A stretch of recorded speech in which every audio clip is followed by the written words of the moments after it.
We started with a problem, the membrane problem.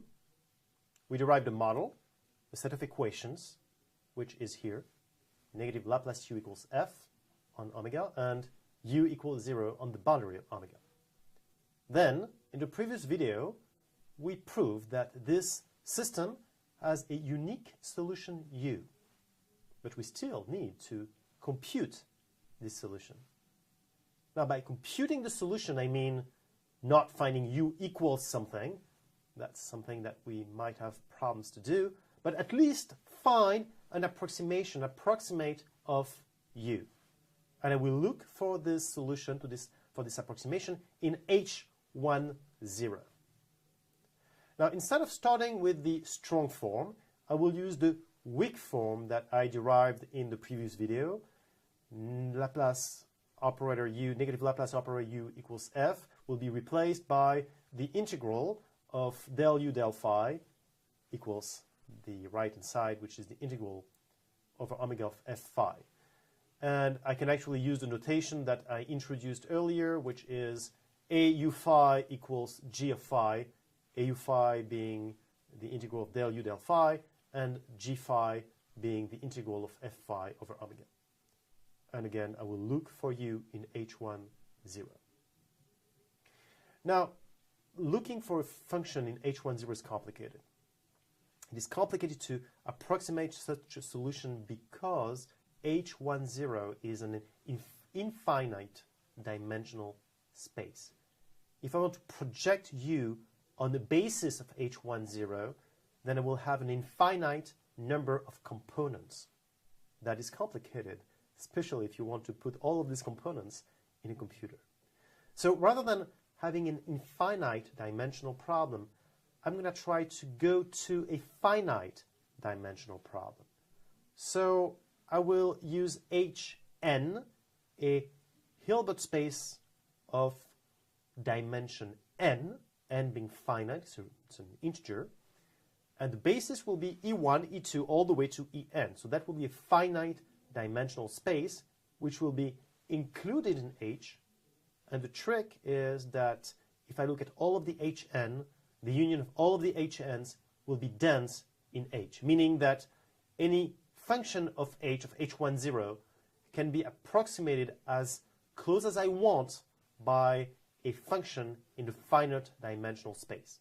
So if I choose a maximum error between the solution in H10 and the solution, the approximate solution in Hn, then I can find a capital N large enough so that my Hn will be enough. I can find a solution in Hn that will be as close as I want from my solution, my original solution in H10. So this is what I'm going to try to do.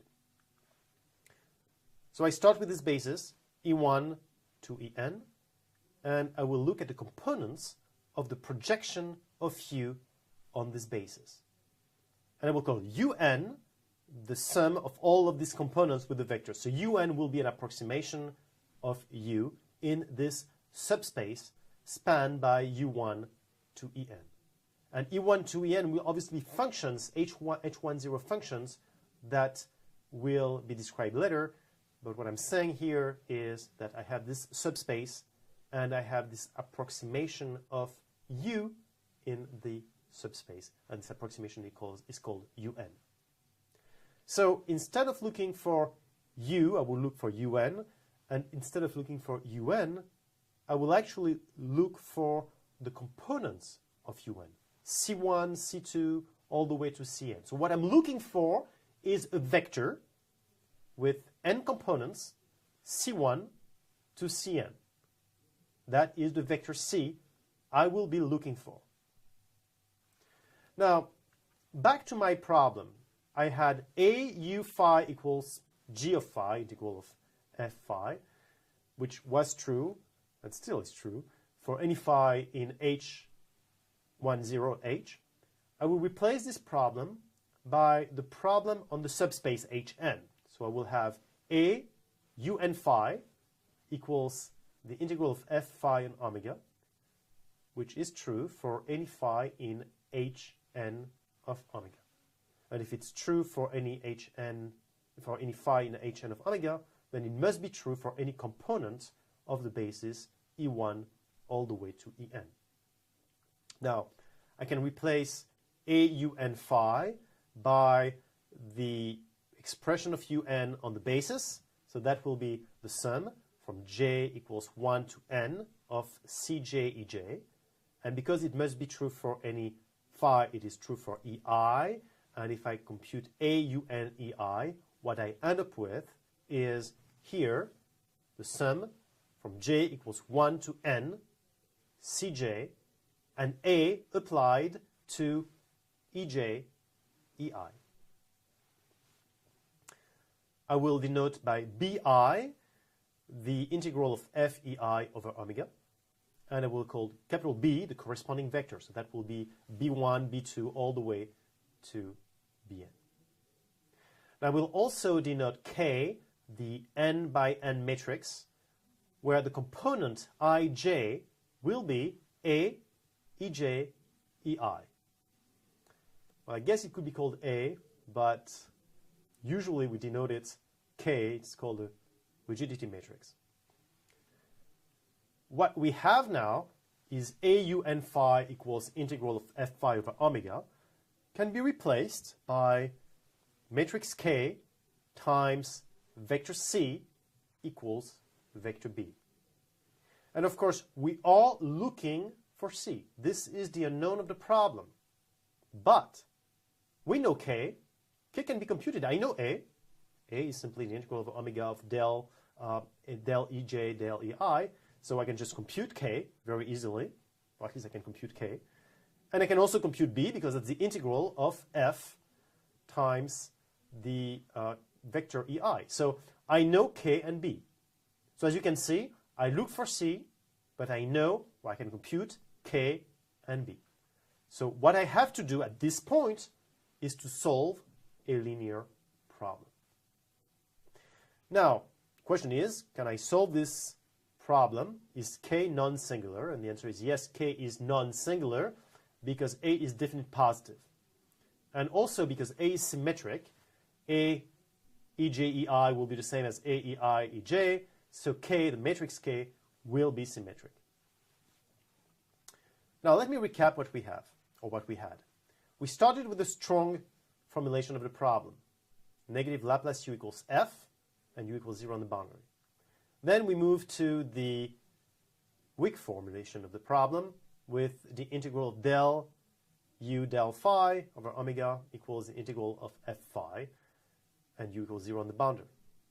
And then we moved to a problem on the finite dimensional space, which is down here. And that problem down here, we know how to solve it because it's basically solving a linear system. One question remains: does Un converge to U when n goes to plus infinity? That's a key question. Well, that's a question of convergence. U is the solution to our equation. And we know that this exists. There is one solution. We proved that earlier. So there is one solution to our equation, that's U. We have, or we want to have, Hn dense in H when n goes to plus infinity. Well, the proper way to say it is that the union of the Hns will be dense in H, in H10. This is not an obvious point. We need to work to build Hns that will have this property. So this is something that has to be done when you actually compute the solution. You need to build these Hns. It is not an obvious point at all. But if we do have these Hns, then for any epsilon that you want, positive, not 0, as small as you want as long as it's not 0, then you can find a capital N and you can find a W in Hn that will be as close as you want to U, so that will be such that the norm of U minus W is smaller than epsilon. And what we have is that W is the orthogonal projection of U on Hn. Now, we have a lemma, the Sears lemma, that yields that U minus Un in H10 is bounded by M over alpha multiplied by the infimum of V in Hn norm of u minus v in H10. And m is the coefficient of the continuity of the bilinear form. Earlier we said it was 1. And alpha is the coercivity coefficient. And here it's also 1. So Sear's lemma yields this inequality. And because for v equals w, we have that u minus v in H10 is smaller than epsilon, we can actually derive that the norm in H10 of u minus un is smaller than m times epsilon over alpha, and in this case, it's epsilon. But in any case, this can be as small as we want, so provided we choose an epsilon, we will have an n that will make this work. So we do have convergence, and indeed, we can approximate our solution as close as you want, as close as we want, as long as we choose an n which is large enough. Consequence, u can be approximated as close as desired by un, and all we need to do now is to actually do it on a computer.